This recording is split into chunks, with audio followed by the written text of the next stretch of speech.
പശ്ചിമ കൊച്ചിയിൽ നിന്നും MDMA പിടികൂടിയ കേസിലെ പ്രതിയുടെ വീട്ടിലും പരിശോധനയിൽ 1.5 കിലോയോളം MDMA പിടികൂടിയതായി സൂചന. മലപ്പുറം കരിപ്പൂർ മുക്കോട് മുള്ളൻ മടക്കൽ ആഷിഖിന്റെ വീട്ടിലായിരുന്നു പരിശോധന. ഇന്ന് പുലർച്ചെയാണ് ഡാൻസ് ഓഫ് സംഘത്തിന്റെ നേതൃത്വത്തിൽ പരിശോധന നടത്തിയത്. ശിവദാസ് കന്മനം ചേരുന്നുണ്ട്. ശിവദാസ്, 1.5 കിലോയോളം MDMA എന്ന് പറയുന്നത് ചെറിയ ഒരു അളവല്ല.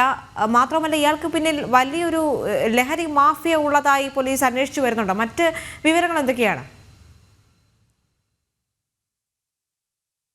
പിന്നിൽ ഉണ്ടെന്നാണ് നമുക്ക് ലഭിക്കുന്ന സൂചനകൾ. കാരണം കഴിഞ്ഞ കുറച്ച് കാലങ്ങളായി ഇയാൾ ഇതുമായി ബന്ധപ്പെട്ടുള്ള പ്രവർത്തനങ്ങൾ തുടർന്നുകൊണ്ടിരിക്കുകയാണ്. നിരവധി സംഘങ്ങൾ ഇതിന് മുകളിൽ വലിയ കണ്ണികൾ തന്നെ ഉണ്ട് എന്ന് തന്നെയാണ് നമുക്ക് പ്രാഥമികമായി ലഭിക്കുന്ന വിവരങ്ങൾ. ഇതുമായി ബന്ധപ്പെട്ട് അല്പസമയത്തിനകം തന്നെ SP-യുടെ വാർത്താ സമ്മേളനം ഉണ്ടാകും. ഇന്ന് പുലർച്ചെയാണ് ഈ മുള്ളൻ മടക്കൽ ആഷിഖ് എന്ന ഈ വ്യക്തിയുടെ വീട്ടിൽ പരിശോധന നടത്തിയത്. ഡാൻസ് ഓഫ് സംഘമാണ് പരിശോധന നടത്തിയത്. ജില്ലാ പോലീസ് മേധാവിക്ക് ലഭിച്ച രഹസ്യ വിവരത്തിന്റെ അടിസ്ഥാനത്തിലായിരുന്നു പരിശോധന. ഈ പരിശോധനയിൽ 1650 ഗ്രാം MDMA ആണ് ഇയാളുടെ വീട്ടിൽ നിന്നും പിടിച്ചെടുത്തത്. അതായത് ഇയാൾക്ക് ഒമാനിൽ നിന്നും ഒരു പാർസൽ വന്നിരുന്നു. ഈ പാർസലിനെ കുറിച്ചുള്ള വിവരം പോലീസിന് ലഭിച്ചു.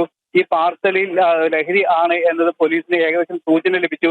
ഇതിന്റെ അടിസ്ഥാനത്തിൽ നടത്തിയ പരിശോധനയിലാണ് ഇത് പിടിച്ചെടുത്തത്. 1650 ഗ്രാം എന്നുള്ളത് വലിയൊരു അളവ് തന്നെയാണ്. MDMA ലക്ഷങ്ങൾ വില മതിക്കുന്ന ലഹരിയാണ് ഇയാളിൽ നിന്നും പിടിച്ചെടുത്തത്. 2 ദിവസം മുൻപാണ് ആഷിഖിനെ പശ്ചിമ കൊച്ചിയിൽ നിന്നും പിടികൂടിയത്. എക്സൈസ് സംഘവും പോലീസും നടത്തിയ പരിശോധനയിൽ ഇയാളെ പിടികൂടിയിരുന്നു. അന്ന് മട്ടാഞ്ചേരി പോലീസാണ് ഇയാളെ പിടികൂടിയത്. ഇയാളെ ചോദ്യം ചെയ്തതിൽ നിന്നുമാണ് മറ്റ് കൂടുതൽ വിവരങ്ങൾ കൂടി പോലീസിന് ലഭിച്ചിട്ടുണ്ട്. ഇതിന് പിന്നിൽ വലിയൊരു റാക്കറ്റ് തന്നെ പ്രവർത്തിക്കുന്നതായി പോലീസിന് വിവരം ലഭിച്ചിട്ടുണ്ട്. ദേവിക. ശരി, സംസ്ഥാനത്തെ ലഹരി മാഫിയ സംഘങ്ങൾക്കെതിരെയുള്ള പോലീസ് അന്വേഷണത്തിൽ ഏറെ വഴിത്തിരിവായിരിക്കുകയാണ്. പശ്ചിമ കൊച്ചിയിൽ നിന്നും MDMA പിടികൂടിയ കേസിൽ പ്രതിയുടെ വീട്ടിൽ പരിശോധന നടത്തിയപ്പോൾ 1.5 കിലോയോളം MDMA ആണ് പിടികൂടിയത്.